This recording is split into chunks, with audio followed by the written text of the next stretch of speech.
In numerous verses, Muhammad asserts in his Quran that his message is only confirming previous revelations, which are the Torah and the Gospels. How can the followers of Muhammad then assert that these revelations have been corrupted? As you know, we encounter with the greatest of frustrations the Muhammadan mantra that the previous revelations, the Hebrew Bible and the New Testament, had been corrupted. They do so with extreme affront, but with the absolute conviction that this is the case, without ever understanding or thinking about the theological and historical consequences of such an obscene and unsubstantiated set of accusations. This allegation is publicly and gleefully declared by their allegedly most learned scholars and apologists for Muhammadan Islam, such as Zakir Naik and Ahmad Didat, for example. Like every other belief system, Muhammadan Islam had its detractors from its very birth, and, like every other belief system, it has its defenders. This chapter is a summary critique of some common Muhammadan defenses and the orthodoxy of those defenses with regard to the Quran. I demonstrate that in their zeal to defend their faith, Muhammadans deny important fundamental Quranic teachings. Muhammadan apologists have long been obeying the Quranic directive, Al-Nahl 16:1-5, to invite all to the way of the Lord, with wisdom and beautiful preaching, and argue with them in the ways that are best and most gracious. With this invitation, I shall address the intellectual defenses of Muhammadan Islam. The Quran is very clear about a number of facts. I would like to point them out to you. Allah's word cannot contain error and cannot change. Allah is said to preserve the Quran in surahs 15.9, 41.41-42, 85.21-22, 56.77-78, and later the words of Allah are said to be unalterable. Al-An'am 6.34. There is none that can alter the words and the decrees of Allah, and none can change His words. Let us together reflect here for a moment. If the Quran is true, and if Allah is the same as the God of Israel and Jesus, then what Allah inspires cannot change, nor can it be corrupted. So we ask the obvious question: are not the Torah and the Gospels repeatedly said to be inspired by Allah? Any Muhammadan who knows the Quran should know the answer. Al-Imran 3.3 tells us, "It is He who sent down to thee, step by step, in truth, the book confirming what went before it. And He sent down Tawrat, law of Moses, and the Injil, gospel, before this, the Quran, as a guide to mankind, and He sent down the criterion of judgment between right and wrong." Typical of every mention of the Torah and the Gospels, there is not a word, implication, or indication therein about any textual corruption. Surah Al-Imran 3.7, 21, 23, 48, 84, 65, 93, 184, 199. Al-Nisa 4.44, 51, 136. Al-Ma'idah 5.15, 43, 49, 57-59, 66-69, 113. Al-An'am 6.91, 154. Yunus 10.37, etc., etc., all confirm rather than repudiate the Torah and the Gospels. Al-Ma'idah 5.43-49, for example, starts off with a revealing passage. "But why do they come to thee for decision when they have Torah before them? Therein is the plain command of Allah, yet even after that they would turn away." وَكَيْفَ يُحَاكِمُونَكَ وَعِنْدَهُمُ التَّوْرَاتِ. From all the above, and beyond a shadow of a doubt, Muhammad believed without equivocation that the text of the Torah was divinely revealed and most certainly uncorrupted in the 7th century. The same fact is echoed in the following verses of the same surah, while verses 66 and 68-69 make it crystal clear that the problem with the Jews was only their refusal to stand fast by the Torah, the Gospel, and all the revelation that has come to you from the Lord. Verse 15 states that they pass over the truths of Allah.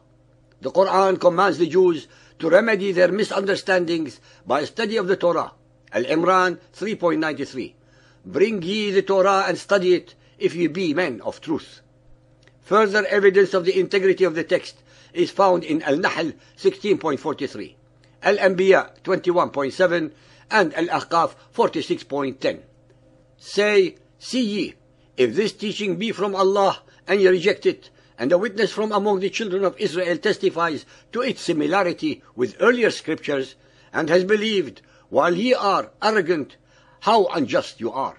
Truly, Allah guides not a people unjust. Where Muhammad's detractors are told, ask of those who possess the message, the Jews, as a confirmation of the Quran. These points cannot be overstressed, even at the risk of flogging them to death, because nonetheless, the followers of Muhammad will still attempt to discredit and disprove all of our references. For a Muhammadan to be in accordance with the Quran, in his belief system, he cannot maintain that the Torah and the scriptures are corrupted unless the corruption took place after the Quran was written. Muhammadans must differentiate between ignorance of the Quran or the Bible and corruption of the Quran or the Bible.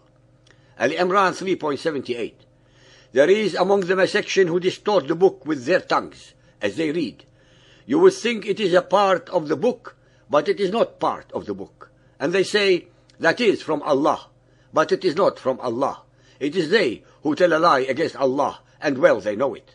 In his Quran, Muhammad already is accusing some of the people of the book of misrepresenting the meaning of the text of the Bible, but not of perverting it or tampering with the said text.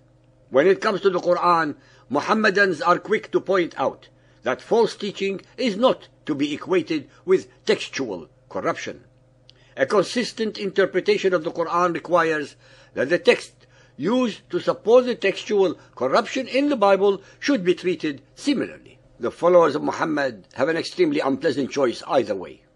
The one fork in the road leads to historical inaccuracies between the revelations, since the Quran asserts that they are all inspired by Allah and are incorruptible.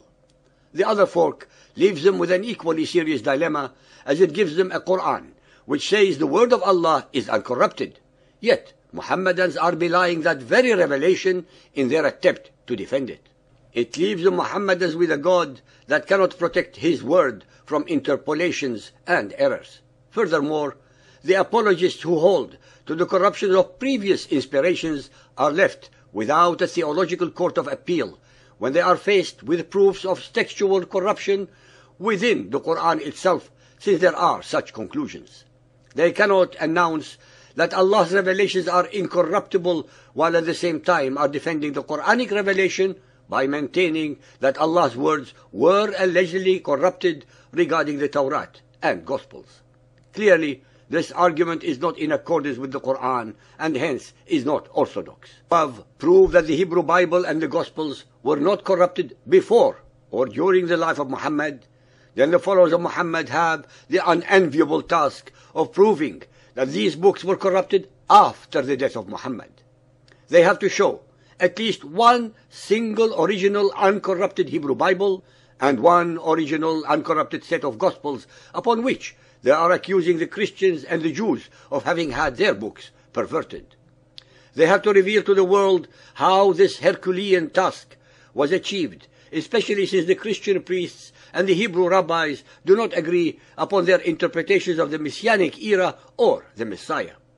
They have to explain how it was possible to corrupt all these books in every language on all the continents known to man at that time.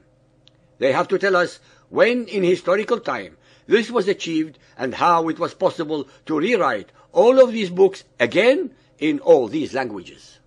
Their worst nightmare resides in the fact that the world has available Hebrew Bibles that were written centuries before Muhammad and are exactly the same as we have them today. The followers of Muhammad, as usual, impale themselves upon the very mendacities that they concoct to disprove the originality of the Bible.